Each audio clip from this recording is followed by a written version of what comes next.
Well, welcome everyone. My name is Jackie Rasmussen, and I'm the program manager here in the International Trade Center here in the College of Business. And I'd like to welcome you. I believe this may be the last session of the I-Week seminars that are being offered here this week. And so I want to thank you all for taking the time to connect with us. Today's session this final session is focused on international sales and marketing. And it is my distinct pleasure to welcome Leroy Lowe, who will be your presenter for this afternoon's session. I've had the pleasure of knowing Leroy for probably about 10 years now through a professional association that we both have the opportunity to serve on the board. I think between my accent and the fact that Leroy's located in Nova Scotia, Canada, we officially make this an international event. So anyway, what I would like to do here is ask those of you that are connected, if you would turn your cameras on. Even though we are virtual, it does provide a little bit more opportunity for us to connect together and make some eye contact and some engagement as the presentation goes on. I will invite you that you can place questions in the chat as they might come to you during the presentation, and we'll take up the opportunity to answer those questions also. But without further ado, I'd like to introduce Leroy. Leroy, you'll do a better job than I can in sharing a few core pieces of information about yourself and your background, either in starting out or as you work your way through the presentation today. But thanks for connecting with us. Sure. Okay, well, look, thank you everyone for coming, and I'm happy to have a chance to chat with you today. Jackie asked me to do this presentation and said something that was career related that would be interesting for students, and I guess I wanted to talk a little bit about sales and marketing. I've spent about 30 years in sales and marketing and international business in one capacity or another. I teach full-time at a college now in an advanced diploma program in international business, and a lot of our graduates go to international sales and marketing jobs of one form or another. I worked for 6 years for a Michigan-based company doing international sales and marketing, traveling about 100 days a year to 30 countries roughly, or 25 countries, I guess. And since then, I've worked for an aerospace company for 12 years, doing international business development for them full-time, part-time. And then over the past couple of decades, I've been doing small business consulting with companies, a lot of it around sales and marketing. So I've got lots of experience, and I'm seeing every year, I'm seeing students go work in sales and marketing jobs, and we have a lot of our alumni come back and talk to the other students in the program about sales and marketing jobs that they're in. So I sort of have a good sampling of what students are doing or graduates are doing in companies. So I thought I'd share a bit of that with you. Just for reference sake, I'll say that my background, when I started and graduated from university, I had a Bachelor of Science degree with a diploma in engineering. So nothing to do with sales and marketing. And I did 6 years in the Air Force. I was a pilot trainee originally, and then an aerospace engineering officer. And so I have a technical background in aerospace sector. When I left the Air Force, I took a 1-year job in sales. Financial sales, mutual funds, investments, that sort of thing.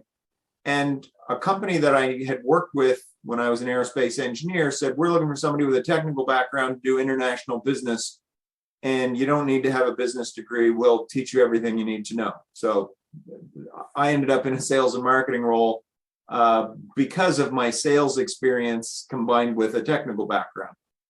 Now, I want to talk about, kind of what kind of sales and marketing jobs are out there, what do they involve, and give you enough of a snapshot of what that looks like so that you can decide whether or not it'd be a good fit for you. I think that sales and marketing in international business in particular is a fascinating, challenging, interesting career that will give you lots of different experiences that will, shape your worldview.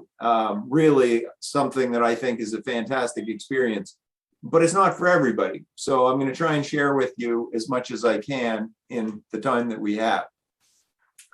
I want to talk, so just briefly, some of the key activities in sales and marketing, some of the opportunities that are out there, and then is this a good fit for you? What does it take, and what sort of strengths and interests should you have if you were going to do sales and marketing for a career?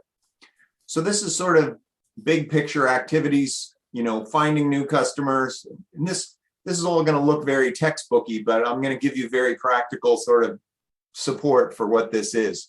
So finding new customers, getting new partners for your company, preparing quotes, putting out proposals, promoting, selling products, negotiating contracts, coordinating internally with people that have to produce products or deliver services, managing or monitoring distribution, and customer service, complaints, follow-up, that sort of thing. So that's sort of the big picture, but let me break that into some pieces that will maybe give you real world kind of examples of what that means. So, when I started my first job in international sales, like most businesses, there are a bunch of customers that exist already. So usually if you're in sales, you will get put into a sales support role or a marketing support role where your job is to work internally. And I'm going to split this talk into two pieces: what happens in sales and what happens in marketing, because you will often hear those things together, but they're actually two different activities. So I'll split them apart and try and separate them for you so they're clear in your mind. So if you have a bunch of existing customers, sales is generally providing people with quotations or proposals from your company. Here's what we can do for you. Here's how much it costs. This is how quickly it can be done. These are the details. And there's a lot of detail in just being able to know how to do that process. It's not particularly complicated, but it's a good way to learn what your company offers and how that comes together. So typically you'll get thrown into that and they'll say, here's some proposals we did last month. This customer needs a proposal, put something together, and you'll have to figure it out and run it by your boss, who will say, there's some things need to be fixed, and eventually you'll know how to do that. And that sort of easy part of the process is providing people with quotes or proposals. Now, if you have very extensive proposals that have to happen, like you have an engineering department or people that have to contribute in the company, you may have to assemble a proposal into something more like a formal document. And that can take longer and involve more, but you might be involved in that process if you're in the company to do that. When I started with a company that I worked for in Michigan, I was told that we had a new product that could be sold all over the world, but we needed partners in many countries where we didn't have partners. And my job was to find partners in different countries. So, you would work through the US Embassy and in the specific Department of Commerce to identify who you could talk to about getting leads on potential partners. You would contact them by email and potentially have meetings with them to learn about what they can do and, other companies that they may represent. And then typically you're traveling to go on the ground in the market to find out what's happening there and who the competitors are, and how big the market is, and that sort of thing. And part of this comes out in marketing because you have to develop some sense of how big a market has to be to support those costs. But, I used to think it always seemed like wherever I was, I thought over there, somebody else does this in a more sophisticated way. Usually when you go to a company, unless they're huge, you find out that suddenly they're throwing all kinds of stuff on you and you're thinking, I'm not ready to do this. They're saying, we want you to fly to France, meet this company, go figure out who the competitors are, talk to these other people, come back and write a report and tell us what we should do. And you're thinking, I don't know, that's way above my pay grade. But I have students coming straight out of college with 3-year advanced diplomas in international business, like an associate degree, only with a specialty in international trade. And, in some small, medium-sized businesses, there's only 2 people I mean, in the international marketing department, which means that, they're just saying, go do that. And so you're left to figure it out. I'm telling you this because it's not for the faint of heart.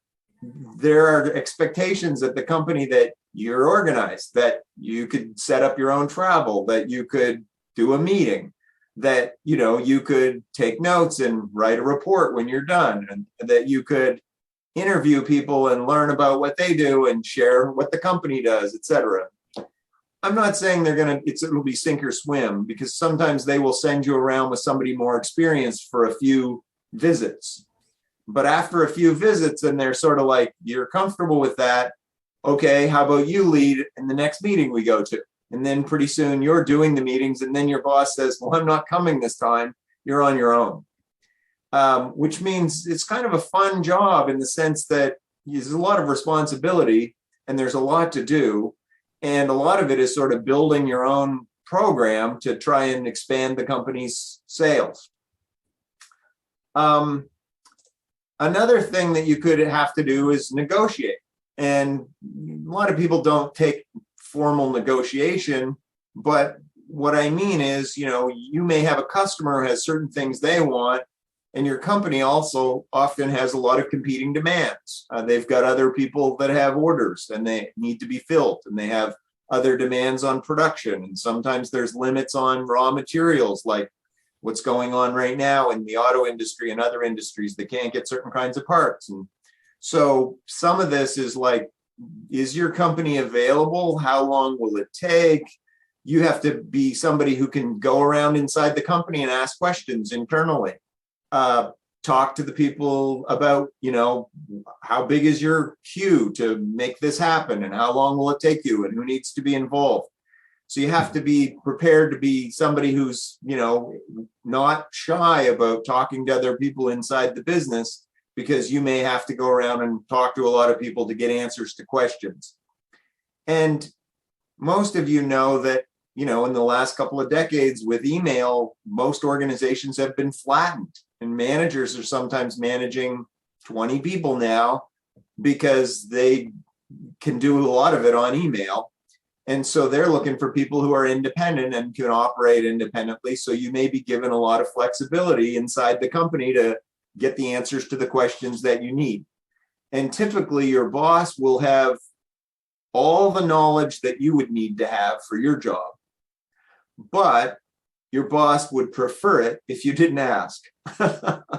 And I mean that, your boss could do your job, but your boss wants you to learn to do it in a way that makes you independent.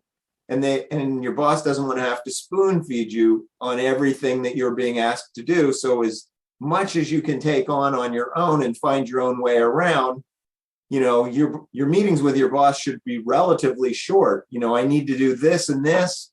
Who should I talk to? And your boss said, well, you're going to need to talk to these people and these people and these people. Let me know if you have any problems. And that frees your boss up to go manage the other 19 people. And it gives you some flexibility to go do what you need to do to get the answers you need to answer the customers, to get the contract in place, to make sales for the company, which everybody gets excited about, because when you have sales, it means jobs, and people live and die by whether or not the company has sales coming in. So it's a sort of a high profile job in the company. You get the bird's eye view of whether or not sales are coming in and what's delaying them, and whether or not, and you have to sort of stand in between the customer and the company in terms of figuring out whether things can happen or not, and how long it's going to take. Once a job gets signed and there's work to be done, part of it is the fulfillment of the work. And that might be services, or it might be products delivered, but then those products have to get to your customer, or the services have to be delivered. And then there's a certain amount of follow-up required. And typically, if you're in sales, that's your job. And obviously, if there are any issues or complaints, they come from the customer. In one of my first jobs, I had a company that was introducing a new product line to scientists. And the products were scientific instruments that had never been field tested before. And they had a lot of problems. And I mean like a lot of problems. And scientists aren't very happy when the instruments they're using to run tests are faulty.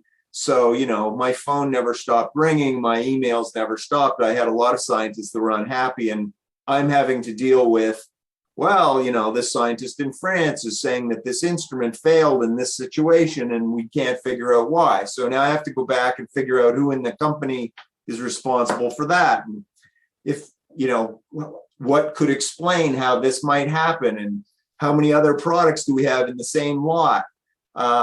Could this have affected other customers, and how would we know?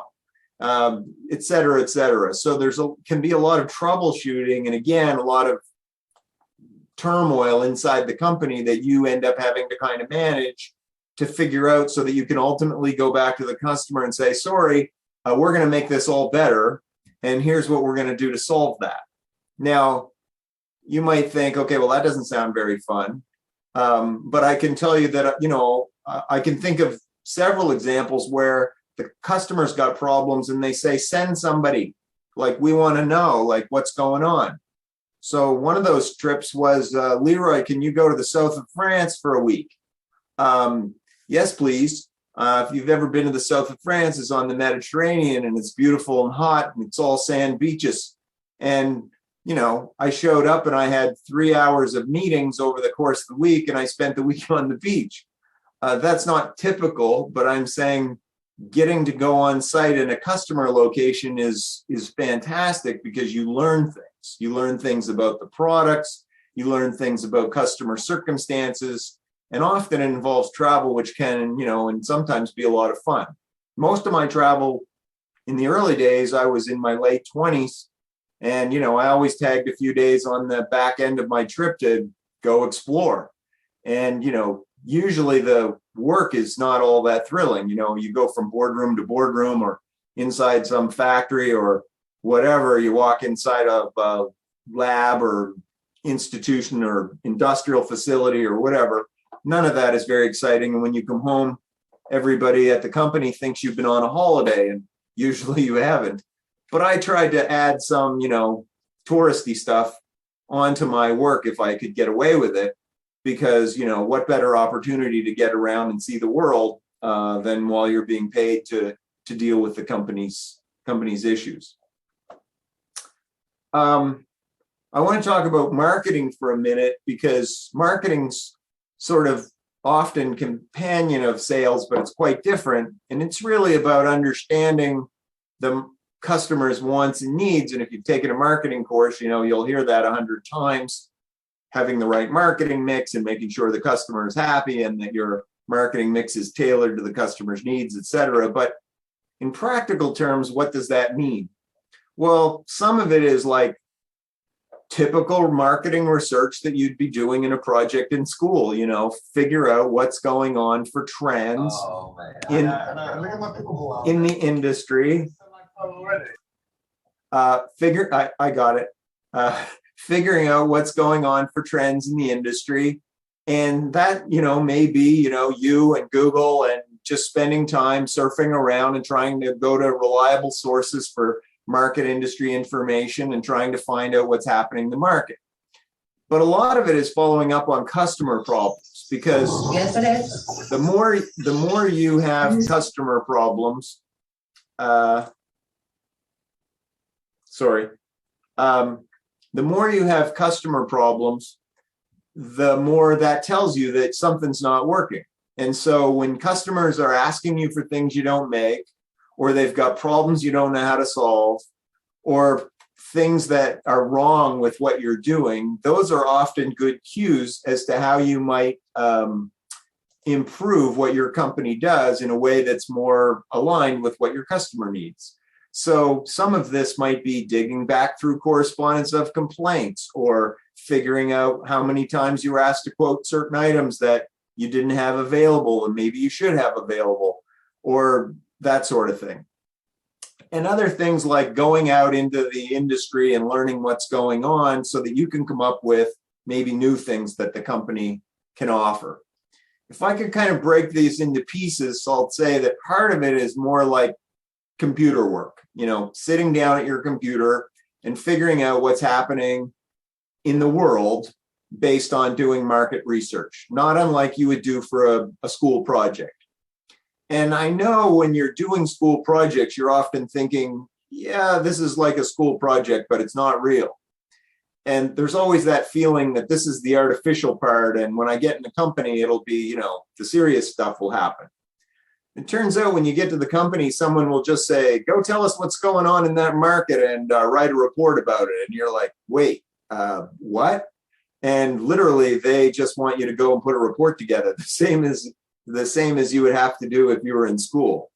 And nobody comes back and says, this is inadequate, you didn't go to school.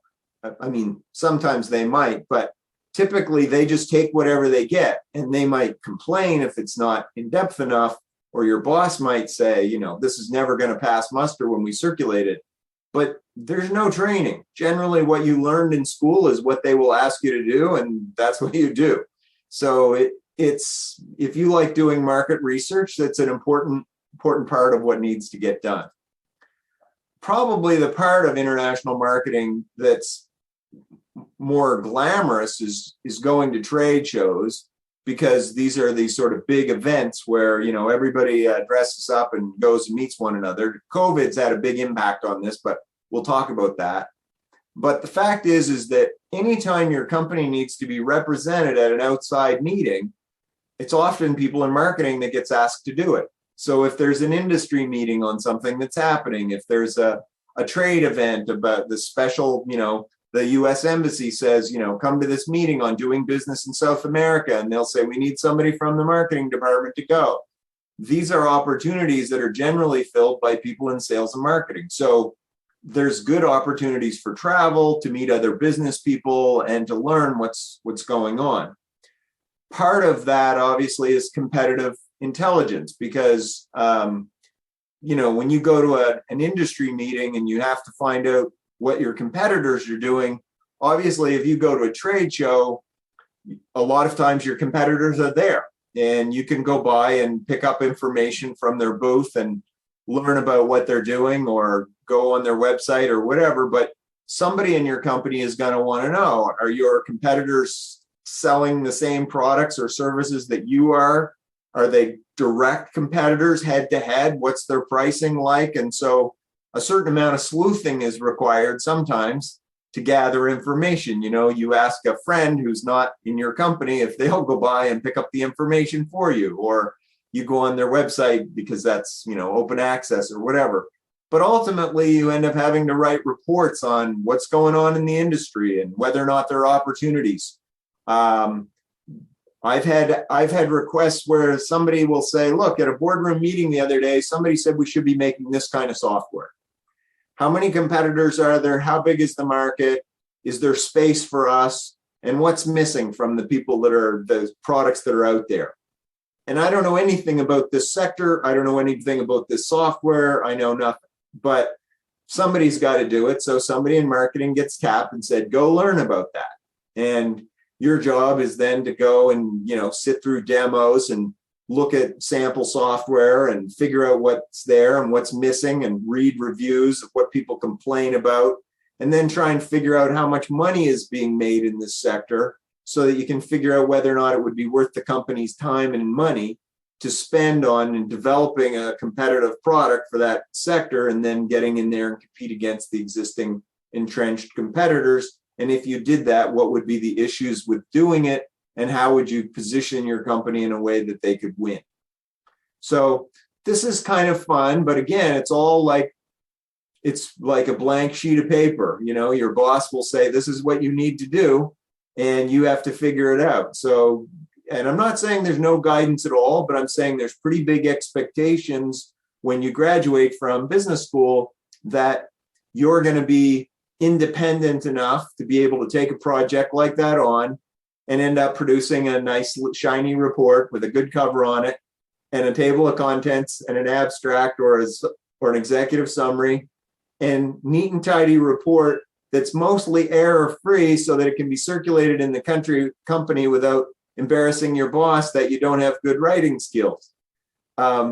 Which, if any of you have had to do reports for Jackie, you'll know that she pulls them all apart and finds all kinds of little errors in them. But the point is that when you get to your company, this is the kind of thing they expect you to be able to do, to produce generally error-free correspondence and reports on demand for, whatever they dream up, the company needs to decide they're going to, or is thinking about going into. Now, how does COVID affect all of this? Because a lot of things are being forced onto Zoom. And I would say that not much has changed. I would say, obviously, right now, people are traveling less and Zoom is everywhere. And that's actually a good thing, because as much as I like traveling 100 days a year, I can tell you there's not a lot of glamour when you're doing a 23-hour trip to Asia and you're there for 2 or 3 days and you're doing a 23-hour trip home. Like, when you get home, you're just like beat, and the time zones will exhaust you. And people at work think you've been on holiday, which you haven't. And beating in and out of hotels is not necessarily always fun. Travel can be interesting and it's enjoyable, and seeing the world is fantastic, but less of it is better. And I would say Zoom is actually a bit of a blessing, because sometimes you just need information. And I won't say that Zoom is as good as being on the ground in a country, because you always learn things when you are immersed in a culture, in a country, that you'll never get on Zoom. But I will say that there's a certain amount of fact finding and meetings that you can set up that you probably couldn't have done before, because people are, rapidly coming to the realization that Zoom meetings are good. And probably, not every time you need to travel has to be a trip. It could be a Zoom meeting. If I'm managing a relationship with a partner that my company has in France or in Spain or in Taiwan or whatever, typically we would try to put somebody on the ground in that country once a year to have meetings with them and go out to dinner with them and spend some free time with them, talking about issues that are of mutual interest, et cetera, to make sure that the relationship is strong, because usually those relationships are part of the sales pipeline, which is generating substantial revenues for your company. And the personal relationship matters.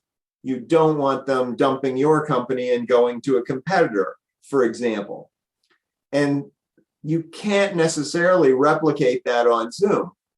Literally, you need to have somebody who is at the other end in the other country who likes you and they like doing business with you.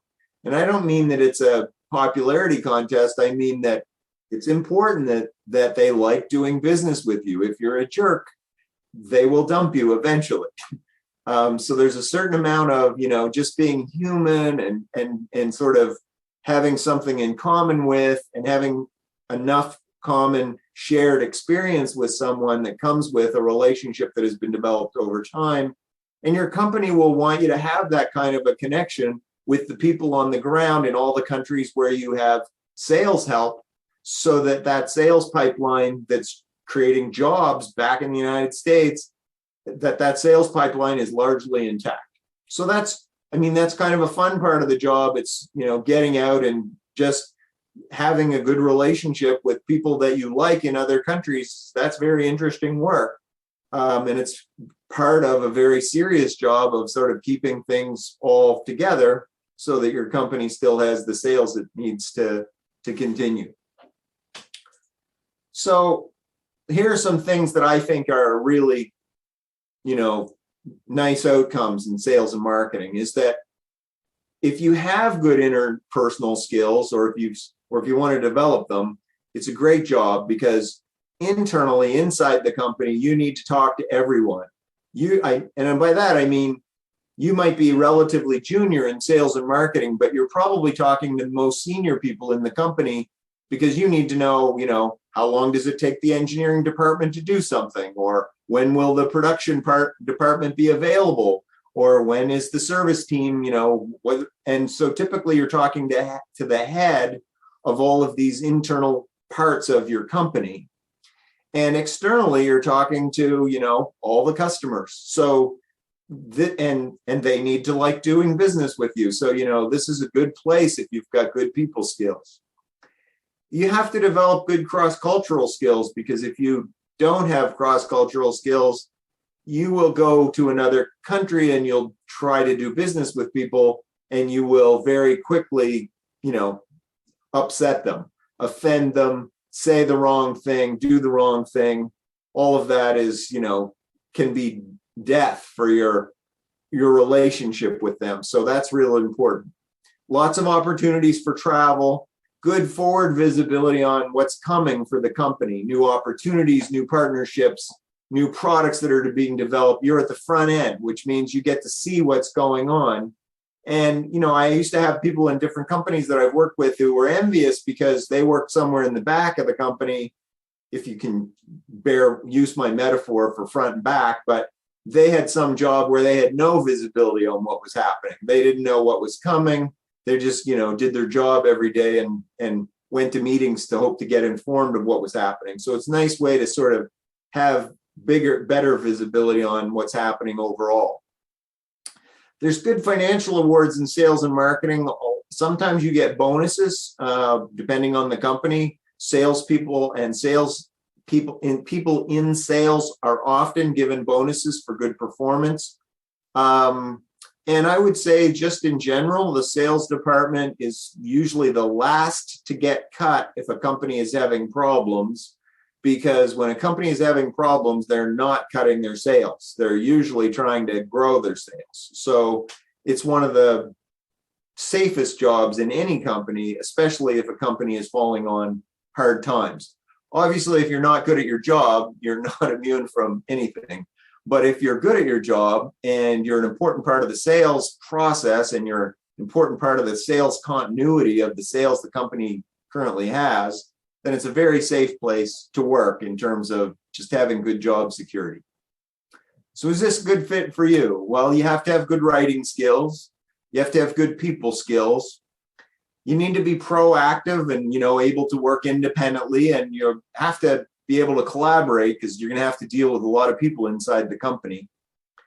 It's good if you can juggle lots of competing priorities, because there's nothing as busy as a sales department in terms of having lots of different things happening and a lot of unexpected things, because people contact your company all the time for things that you don't anticipate, which means that, it's a job where you have to be someone who likes to deal with a lot of the things at the same time. And you have to like a challenge, because, like I said, a lot of times you can have things thrown at you that, are not familiar to you, but your boss or the people you work with know that it's not familiar with you. They just want you to take it on. So, you have to be comfortable taking on new things and seeing, whether or not what comes out of it. And, generally expectations are not high if you've never done something before.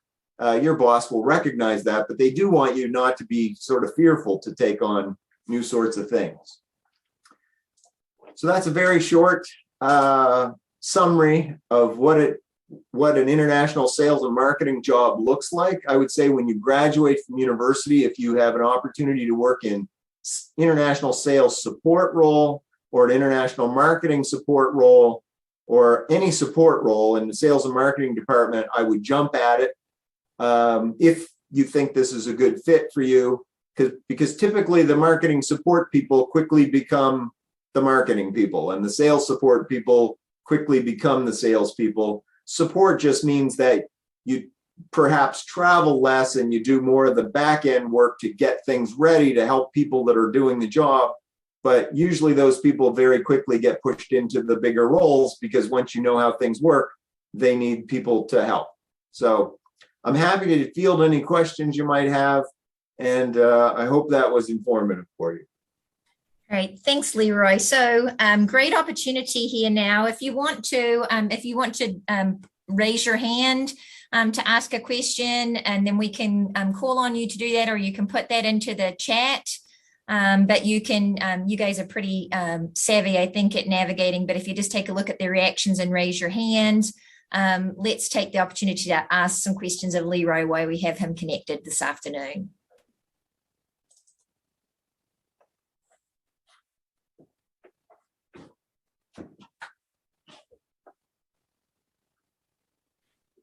Leroy, I'll start things off with when you take a look at international sales, having an understanding of some recognition that maybe there are cultural differences, maybe an important component. Can you maybe address that topic or even share some of your own experiences as far as navigating that successfully or unsuccessfully?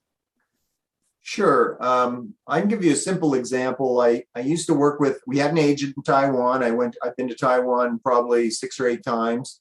And the person that we dealt with there was an agent for our company, a sales agent who represented our company in Taiwan. And he was somebody very senior, retired Navy person who knew a lot of people in the government, was well connected, and his job was primarily to find opportunities for our company to bid on projects.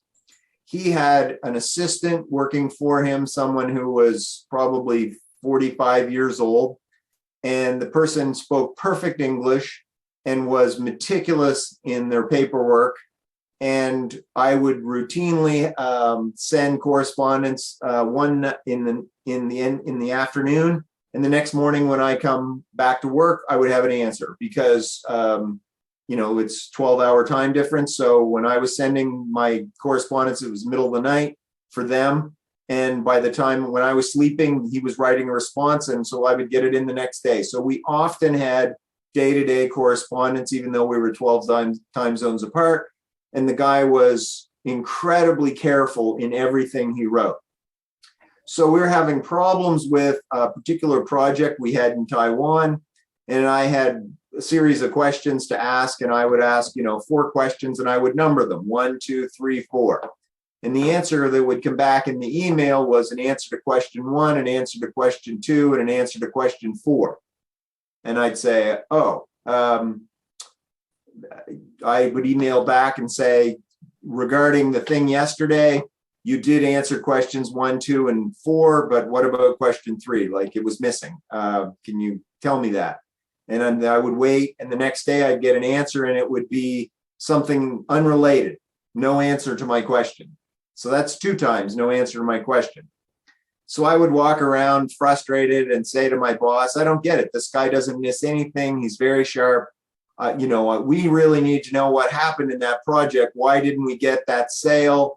That was really important to us, and it didn't happen, and we need to know why. So in the next email, I'd send something else, and I'd ask a couple of questions, and I'd say, sorry to bug you, but I did mention this in the last 2 emails, but we need to know the answer to the following. And so I would get response to everything else, but no answer to the question. No, not even an acknowledgement that the question had been posed. So what's going on? Well, I don't know. And at the time, I'm thinking, I don't get it. This guy, I've been corresponding with this guy for a couple of years. He doesn't miss anything. He's meticulous in everything he does. So what's happening? When I go there and I visit the guy, we go out to dinner one evening and we have a few drinks, and I ask him this question, like right in front of him, like I'm thinking I've got him cornered now. There's nowhere for him to go. I'm going to get an answer to this question. And he says, well, look, we did this and it didn't work out. And, we tried and it didn't happen, and we're sorry that it failed. So that was, now I'm wanting to know, okay, well, why didn't you answer the question, in the email that I sent you? And why am I having to ask you now? But years later, I start to learn about culture. And, at the time I had done no study at all. I didn't take a business degree. My background was in science. So for me, I was just confused. Very quickly, if you start learning about different cultures in different countries, in particular in Asia, there's something called saving face, and how important it is that you not embarrass either yourself or anybody else. And it's a fairly high context culture where things are implied. And an answer that is really negative may be inferred. So by not answering a question, blatantly not answering a question, the answer must be inferred that the answer is not good, and so I'm not going to answer you. But we're thinking, look, if the answer is bad, just tell me that it's bad and tell me why. In their culture, they're not writing that something was bad, and they're not writing that they didn't do a good job, and they're not writing that. They're going to refuse to answer in a non-aggressive way. They're just going to passively not answer. And in their culture, that is the answer. In their culture, that means the answer is bad, and it's so bad that I can't tell you. And you're thinking, well, wait a second, that seems stupid, because how do people find anything out? And the answer to that is, well, if you were in their culture, there would be an opportunity to have that discussion quietly, privately, where no one is embarrassed and where the facts come out. But, we don't operate that way. When something goes wrong in North America in a company, you're like, what happened? Who screwed that up? What broke? How do we fix it? We never want that to happen again. Let's get the facts out on the table. Let's solve it right here. That would never happen in an Asian company. If it was expected for somebody to say something about something and they actually didn't, it probably means that it went badly, and that's why it's not being reported. And people around the table would be thinking, oh, there was no report on that item. That means that it went badly, and we'll have to find out what happened in some more discreet way, because it's never going to be spoken about again. Now, I don't mean to say this happens in all companies the same way, and I don't mean that all Asian countries have the same exact implementation of this cultural difference. But what I'm telling you is, at the time, I had done no work at all on understanding different cultures, and in particular in the countries where I was working.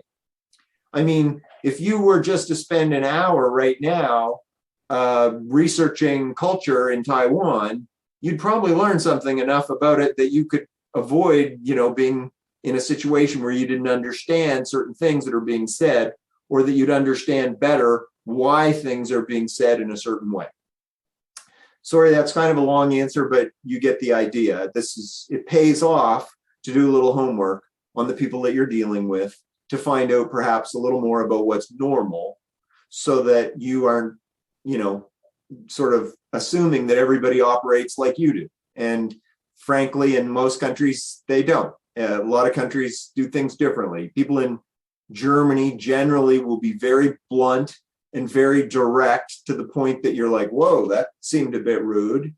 And in places like France, there will be a lot of, what's unspoken, or, inferred in what they say, because it's sort of how it was said, or not saying something, and you have to read between the lines. These are very different ways of communicating than what we have in Canada, the United States. And so it's really important that you do your homework in that regard. Perfect, Leroy. So we've got a couple of questions here that have come in from the chat. The first one is from Peyton. How do you suggest finding international marketing support roles when looking for a job post-grad? So some tips or strategies. Generally, companies will actually post jobs for international marketing support or inside sales. They call inside sales basically means we don't let you loose on customers outside the company. So inside sales is often, especially if it's a company that has international customers, inside sales is basically sales support. Sometimes even customer service roles, and this is, you think of customer service, you're thinking call center. But in some companies that have extensive international business, customer service can be basically the inside face of the sales department for customers that are contacting the company by email. And so customer service in a company that has a lot of exports can be sales support.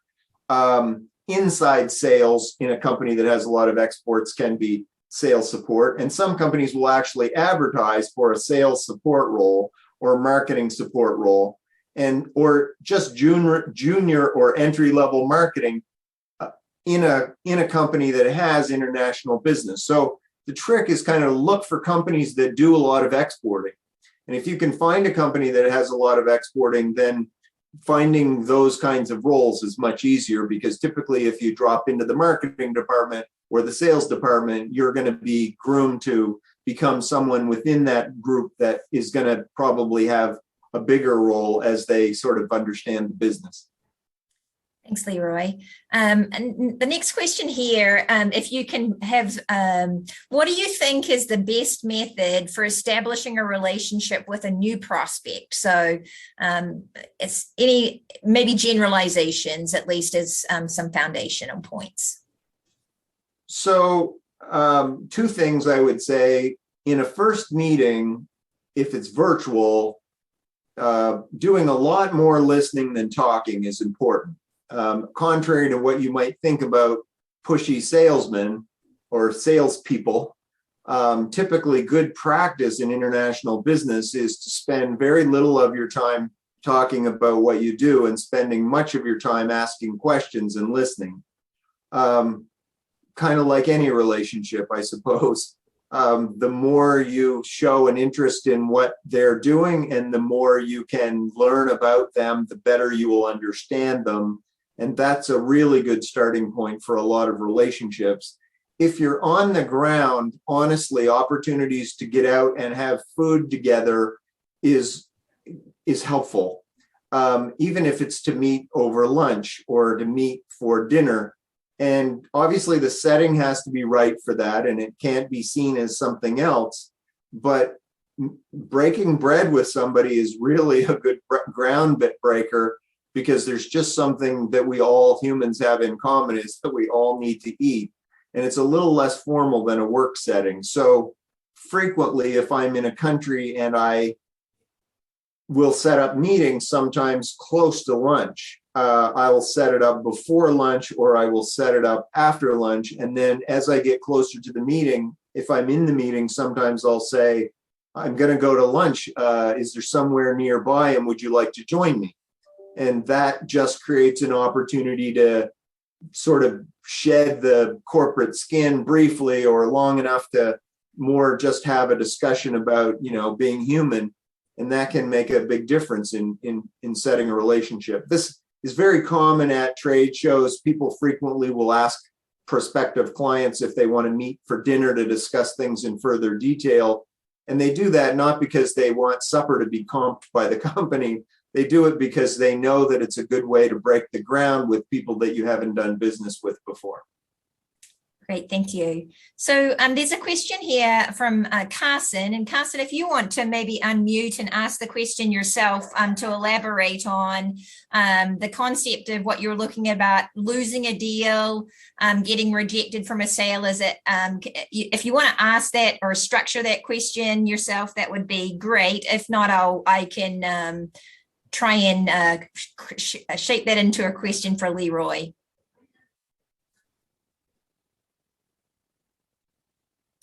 Right. Well, I will, in the absence of Carson elaborating, as far as maybe some tips or tactics, as far as making a pitch and maybe being able to respond. How do you respond if if the response isn't ideal? How do you handle that, or how can you potentially look to turn that around? Well, the business of sales in any company is that you're not going to get all the business that you had hoped. There will be lots of customers that don't close deals with your company. We talk about something called a sales funnel, which is, this sort of idea that there are people who want to know more about what your company does. There's probably a lot of those people. And then only a certain number of them are actually serious. There's fewer of them. And then there's some that will actually go and start to ask you detailed questions in hopes of figuring out whether you have exactly what they need. And there's fewer of them. And then of those people that you actually get to the point where you're quoting them and asking them to purchase something, some of them will purchase and some of them won't. So this idea of getting rejected is not really something that we think about in sales. It's more like this is going to happen. It's a natural part of the business. There's a lot of finding new customers, cultivating people to get them more interested in what you do, trying to understand their issues well enough to figure out whether or not you can help them, getting that down to a smaller group of people that are actually want to engage. And even of the people that engage, some of them will ultimately choose to do something else, maybe buy your competitor's product or whatever. So it's rarely that sales department gets too upset over one deal that goes badly, because frankly, most sales departments have a pipeline of potential customers and they're trying to just close as many as possible. So rejection is sort of part of the business, and we don't think of it as rejection. We more tend to focus on how many deals can we close. And that becomes the emphasis, not the ones that didn't close are just part of the process. You have to assume that's the way it's going to work. All right. Question here. You mentioned, Leroy, in starting out that you didn't have a business degree coming into the international sales positions that you started with. So the question is, how did you transition from into international sales and marketing and become proficient? And I think it also has broader application that, I think if you ask anybody in international sales, almost many times they've come, if they're in a small to medium-sized company, they many times haven't necessarily started out or even, in a position with a degree that is a fit to where they might end up career-wise. So can you address that topic?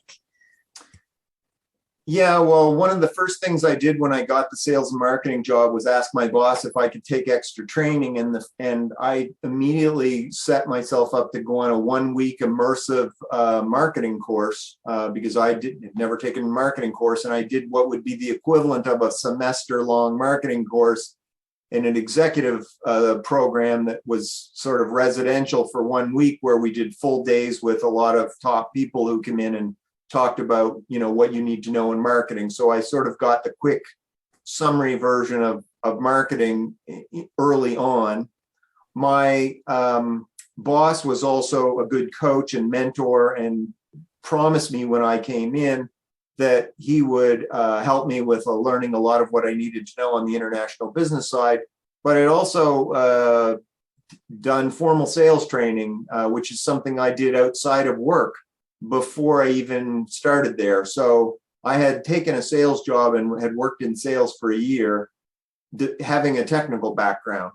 So I had sales training, I did marketing crash course, and then I signed up and did an MBA later. So that, helped. But I would say in most companies, a lot of the expertise that you need usually is there.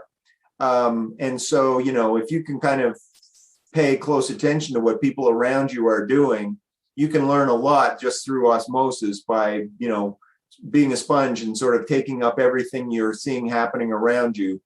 When I did my MBA, I have to tell you that I would say probably 75 to 80% of my MBA was stuff that I already knew, and I learned it at the company. I was happy still to do the program. I did an executive MBA because a lot of the people, my classmates, were also from companies, and we all got to discuss sort of business scenarios that we had really been involved in and experienced in. And I highly recommend, one, you're at a big advantage if you've already got a commerce degree or a bachelor in business admin, if that's what you're doing now. But I wouldn't be afraid of business if your background is not business, because there are so many technical businesses, companies that have technical product lines. If you have a science degree or a math major or something that you could, probably fit in better at a software company or a company that has a technical product line or whatever, they're looking for people that have good people skills to come into sales and marketing roles to work, where they can learn the products more quickly and then pick up the other stuff on the side. So there's different, don't be afraid of this area if it's one that's of interest to you. There are a lot of different pathways. Probably the cleanest and neatest is to do a degree and, get marketing in it and take a sales course if you get a chance, wherever. But I wouldn't be afraid of sales and marketing if your background is not in sales and marketing. All right, thank you. And then just one last question, and this might be the, if you have the answer to this, you might be able to quit your job and, the $1 million question. How do you balance work and life? I think that, first of all, I think companies are becoming much more attuned to this issue, and the internet and electronic tools are making it much easier, and COVID in particular is having a big impact, because a lot of companies who thought that they had to have everybody in the office and everybody needed to be watching the clock and working 40-hour work weeks, et cetera, have discovered in COVID that productivity didn't drop, that job is still getting done, and people are able to work remotely and largely independently without all being in the same space. Now, some companies are more successful than others, but I would say that to start with, that companies are becoming more attuned to the fact that people need more flexibility. That's the first thing. The second thing is that the technology is actually intrusive to the point that people are answering emails nights and weekends and holidays, and they're doing stuff. And that's sort of a double-edged sword. You could argue that, well, you should be able to turn your phone off in the evening or on the weekend and, separate hard line between your work and your life. But what lots of people are finding is if your employer is flexible and you're getting the job done, they don't care when it gets done. So you might choose to work all evening, but not be doing anything the next morning because you want to go to your kid's soccer game or whatever. And the point is like, should your boss really care what hours you specifically did your work as long as the work is getting done? So, sales and marketing has sort of its natural cycle. There's work that has to get done. And companies will push you pretty hard in terms of getting stuff done. I think the challenge is to make sure that, one, you're seen to be committed and you're doing a reasonable amount of work for what you're getting paid for, and that you don't hesitate to pull extra hours if you have to get a deadline.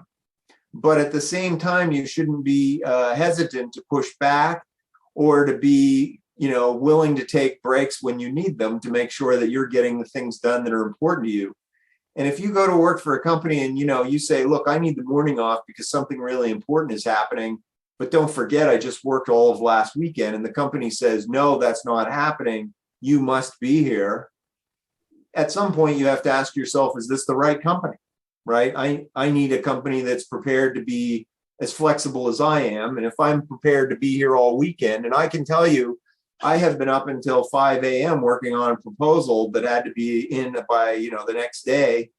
And I didn't ask for any compensation for being there the extra time, and just knew it was a deadline and had to get done. But, my boss didn't forget that. There would be something come up and I'd say, I need a day here because this is what's going on in my life. And my boss would be like, yeah, no problem. If you don't have that flexibility from your employer, I think that's an employer issue. So, you, at the end of the day, you have to be responsible for making sure you have balance. Your employer should be supportive, but, part of that is feeling out the employer on what's normal. We tell students when they go to companies to ask those questions. What are the expectations around working hours, and how much flexibility is there to deal with things that are going on in your life? And some employers have very hard line kinds of answers. These are the hours, and you'll get precisely 2 weeks or whatever. And other employers will say, oh no, we're very family friendly here, and we allow for time for whatever, et cetera.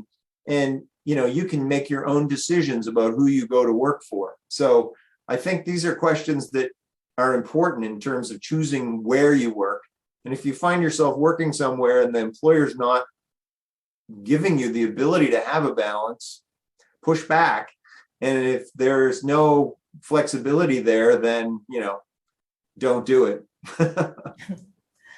All right. Well, thank you, Leroy. I very much appreciate you taking the time this afternoon to be with us. And while I've got everybody connected here, and I know that some of you have got to make another appointments at 3:00, the QR code here for iWeek, can you see that on your screens? This is the iWeek one. Let me find to navigate here for the survey, and then the QR code that you need for Professional Edge. Can everybody see that one there? So this is to get credit for attending the session this afternoon.